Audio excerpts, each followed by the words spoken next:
এটা প্রত্যেক মানুষেরই মাথাতে অন্তত জীবনে একবার আসবে।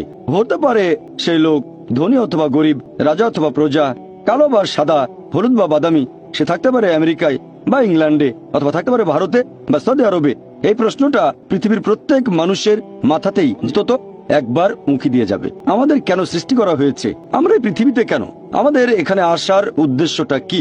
আর পৃথিবীর বেশিরভাগ মানুষই মনে করে যে অবশ্যই এখানে একজন সৃষ্টিকর্তা আছেন, মানে সর্বশক্তিমান ঈশ্বর, আর ঈশ্বরেই এখানে এসেছি। তবে সামান্য কিছু মানুষ আছে যারা বিশ্বাস করে না যে সৃষ্টিকর্তা বলে কেউ একজন আছেন, মানে সর্বশক্তিমান ঈশ্বর। আর তারা মনে করে যে এই মহাবিশ্ব সৃষ্টি হয়েছে পুরোপুরি দুর্ঘটনাক্রমে, আর আমরা মানুষরাও এই পৃথিবীতে এসেছি এরকম দুর্ঘটনাক্রমে। সর্বশক্তিমান ঈশ্বরের দৃষ্টিভঙ্গি, কোন কারণে তিনি মানুষকে সৃষ্টি করেছেন? যেসব লোকজন সর্বশক্তিমান ঈশ্বরের অস্তিত্বকে মেনে নিতে চায় না, তারা মনে করে যে আমরা মানুষরা এই পৃথিবীতে এসেছে দুর্ঘটনাক্রমে। তাহলে সেই ফিলোসফি অনুযায়ী মানুষ আর অন্যান্য সৃষ্ট জিনিসের মধ্যে কোনো পার্থক্য নেই, সবাই এসেছে দুর্ঘটনাক্রমে। মানুষ আর অন্যান্য পশু পাখি সবাই দুর্ঘটনাক্রমে। এই লোকগুলোর জীবনে নির্দিষ্ট কোনো উৎস নেই, তাদের অস্তিত্বের পেছনে কোনো উদ্দেশ্য নেই, আর তারা অন্যান্য পশু পাখির মতোই জীবন ধারণ করে, খায়, তারা ঘুমায়, আরাম করে, বংশবিস্তার করে, ব্যাস। তাহলে মানুষ আর অন্যান্য পশু পাখির জীবনের উদ্দেশ্য একই হয়ে গেল, খাওয়া, পান করা, ঘুমানো, আরাম করা, বংশবিস্তার। যেহেতু তাদের জীবনের কোনো উদ্দেশ্য নেই, তারা এইসব কাজে দক্ষ হওয়ার চেষ্টা করে, যেমন খাওয়া দাওয়া, পান করা, চলাফেরা। তারা হয়ে যায় বস্তুবাদী, আর সেই কারণেই এই লোকগুলোর কাছে বস্তুবাদ হয়ে যায় ঈশ্বর। আর এই বস্তুবাদের কারণে এই লোকগুলোই তৈরি করে ড্রাগস,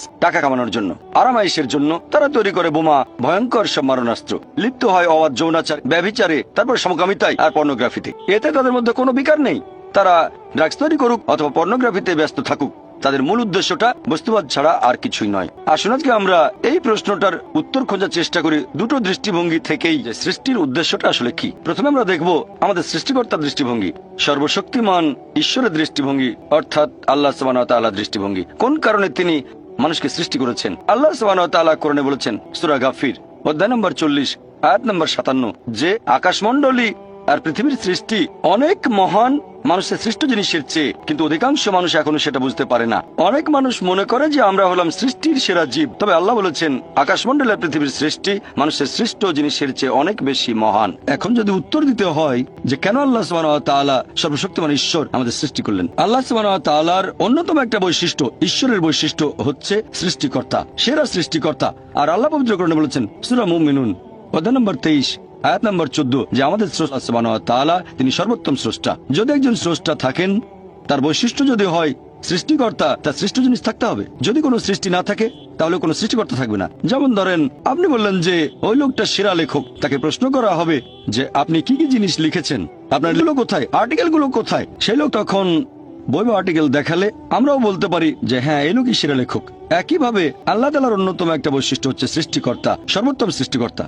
তাহলে অবশ্যই তার সৃষ্টি থাকবে, তবে তার মানে এই না যে আল্লাহ সুবহানাহু ওয়া তাআলা তার সৃষ্টির উপরে নির্ভরশীল। আল্লাহ পবিত্র কোরআনে সূরা জুমার অধ্যায় নম্বর 39 আয়াত নম্বর 62, যে আল্লাহ সুবহানাহু ওয়া তাআলা সবকিছুর স্রষ্টা এবং তিনি তার সৃষ্টির উপর নির্ভরশীল নন। তিনি এগুলোর উপর নির্ভর করেন না, তবে তার সৃষ্টি জিনিসগুলো তার উপর। সৃষ্টিকর্তাকে আরবি করলে হবে খালিক, যিনি সৃষ্টি করেন। মূল আরবি শব্দ খালাকা। খালাকা এটাকে দুই ভাগে ভাগ করা যায়। খালাক শব্দের একটা মানে হচ্ছে একটা জিনিস থেকে অন্য কিছু জিনিস তৈরি। এই কাজটা আল্লাহ তাআলার পাশাপাশি আমরা মানুষ আর অন্যান্য পশু পাখিও পারি। যেমন ধরেন, একজন কাঠমিস্ত্রি, সে তৈরি করে চেয়ার, টেবিল, কাজটা করছে কাঠ আর পেরেক দিয়ে। তবে সেই কাঠ নেওয়া হয়েছে বন গাছ থেকে। কাঠমিস্ত্রি গাছটাকে তৈরি করেনি, কোন মানুষ তৈরি করেনি, তৈরি করেছে আল্লাহ তাআলা। পেরেক গুলো তৈরি করা হচ্ছে ধাতু থেকে, যেটা সংগ্রহ করা হয় পাথর থেকে, আর এই পাথরও আল্লাহ সুবহানাহু ওয়া তাআলার সৃষ্টি। তাহলে মানুষ যেসব জিনিস তৈরি করতে পারে সেগুলো মৌলিক উপাদানের উপর নির্ভর করে, আর এই সবগুলো উপাদান বানিয়েছেন আল্লাহ তাআলা। এই ধরনের সৃষ্টি, একটা সৃষ্টি থেকে অন্য কিছু তৈরি করা, এই সৃষ্টিগুলোর সংখ্যাই সীমিত। একেবারে চূড়ান্ত আর সত্যিকারের সৃষ্টি হচ্ছে একেবারে শূন্য থেকে কিছু সৃষ্টি করা, এবং এটা আর কেউ করতে পারবে না আল্লাহ সুবহানাহু ওয়া তাআলা বাদে। শূন্য থেকে কিছু সৃষ্টি করা, এটাই একেবারে চূড়ান্ত সৃষ্টি। কোন সৃষ্ট জিনিস এটা তৈরি করতে পারবে না, পারেন যিনি সৃষ্ট নন, আল্লাহ সুবহানাহু ওয়া তাআলা, যিনি বিশ্বজগতের স্রষ্টা। যেহেতু এখানে ঈশ্বরের বৈশিষ্ট্য, হৃদয়ের প্রশান্তি।